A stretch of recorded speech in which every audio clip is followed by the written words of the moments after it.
ದಕ್ಷಿಣ ಜಿಲ್ಲೆ ಚನ್ನಪಟ್ಟಣ ನಗರದ ಸಾತ್ನೂರು ಸರ್ಕಲ್ನಲ್ಲಿನ ಸರಣಿ ಅಂಗಡಿಗಳಿಗೆ ಆಕಸ್ಮಿಕ ಬೆಂಕಿ ಹೊತ್ತಿಕೊಂಡು ದಗದಯಿಸಿರುವ ಘಟನೆ ಎದುರಾಗಿದೆ. ನಮಸ್ಕಾರ ಪ್ರಿಯ ವೀಕ್ಷಕರೇ, ಸಂಗ್ರಾಮ ಟಿವಿಗೆ ಸ್ವಾಗತ. ನಾನು ನಿಮ್ಮ ರಮೇಶ್ ಹಕ್ಕೂರ್. ಚನ್ನಪಟ್ಟಣ ನಗರದ ಸಾತ್ನೂರು ಸರ್ಕಲ್ನಲ್ಲಿ ಕೆಎಸ್ಆರ್ಟಿಸಿ ಡಿಪೋಗೆ ತೆರಳುವ ರಸ್ತೆಯ ಬದಿಯಲ್ಲಿದ್ದ ಸುಮಾರು 8 ರಿಂದ 10 ಅಂಗಡಿಗಳು ನೋಡುತ್ತಿದ್ದಂತೆ ಬೆಂಕಿಯ ಕೆನಾಲಿಗೆ ಸುಟ್ಟು ಭಸ್ಮವಾಗಿವೆ. ಗುಜರಿ ಅಂಗಡಿ, ಪಂಚರ್ ಶಾಪ್, ಟೈರ್ ಅಂಗಡಿ, ಸೈಕಲ್ ಶಾಪ್ ಇತರ ಅಂಗಡಿಗಳು ಬೆಂಕಿಗೆ ಆಹುತಿಯಾಗಿವೆ. ಬೆಂಕಿ ಆಕಸ್ಮಿಕವೋ ಇಲ್ಲ ಬೇರೆ ರೀತಿಯಲ್ಲಿ ಕಾಣಿಸಿಕೊಂಡಿದೆಯೋ ಎಂದು ಹೇಳಲಾಗುತ್ತಿಲ್ಲ ಎಂದು ಬೆಂಕಿಗೆ ಆಹುತಿಯಾದ ಅಂಗಡಿಯವರ ಅನಿಸಿಕೆಯಾಗಿದೆ ಎಂದು ಹೇಳಲಾಗಿದೆ.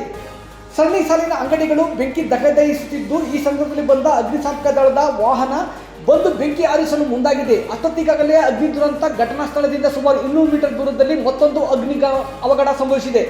ಭಾರಿ ಅಗ್ನಿ ಅವಘಡ ಹಿಂದೆ ಅನುಮಾನ ದಟ್ಟವಾಗಿದೆ ಎಂದು ಹೇಳಲಾಗಿದ್ದು, ಬೆಂಕಿಯ ಕೆನ್ನಾಲಿಗೆಗೆ ತುತ್ತಾಗಿರುವ ಅಂಗಡಿಗಳಿದ್ದ ಸ್ಥಳವೂ ಕೂಡ ವಿವಾದಿತ ಎಂದು ಹೇಳಲಾಗಿದೆ. ಏನೇ ಆದರೂ ಬಡವರು ಬದುಕು ಕಟ್ಟಿಕೊಂಡಿದ್ದ ಅಂಗಡಿಗಳು ಕ್ಷಣಾರ್ಧದಲ್ಲಿ ಭಸ್ಮವಾಗಿವೆ.